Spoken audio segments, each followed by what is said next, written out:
Hello बच्चों, हमारा question है असर्शन रीजन का। असर्शन कहता है the trajectory of an object moving under the same acceleration due to gravity can be straight line और a parabola depending on the initial condition.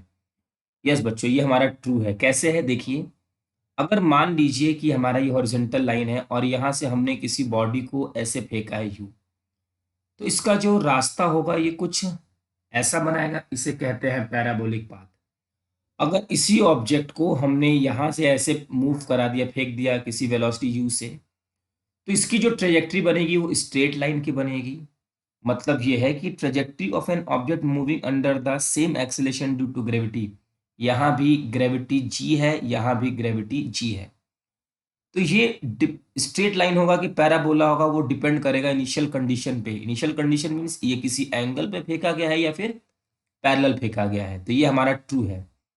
Reason क्या कहता है, the shape of trajectory of the motion of the object is determine the acceleration alone. No बच्चों, देखिए अगर मान लीजिए हमारा ग्राउंड है ये और इसको हमने यहां से थ्रो किया है, तो ये कैसा पाथ बनाएगा, पैराबोलिक।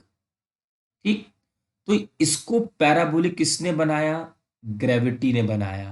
ठीक है, कोई दिक्कत नहीं है।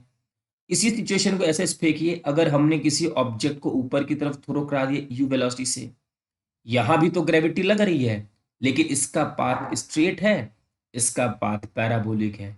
मतलब ये है कि shape of trajectory of the motion determined by acceleration, ठीक है, लेकिन अलोन नो, ये डिपेंड करता है इनिशियल कंडीशन पर भी कि हमने कैसे बॉडी को थ्रो किया है। तो बच्चों ये ट्रू है और ये फॉल्स। अगर ये अलोन ना होता तो ये भी हमारा ऑप्शन सही हो जाता। Assertion and reason is true, no. Assertion, no. Assertion is true, reason is false. This is correct option.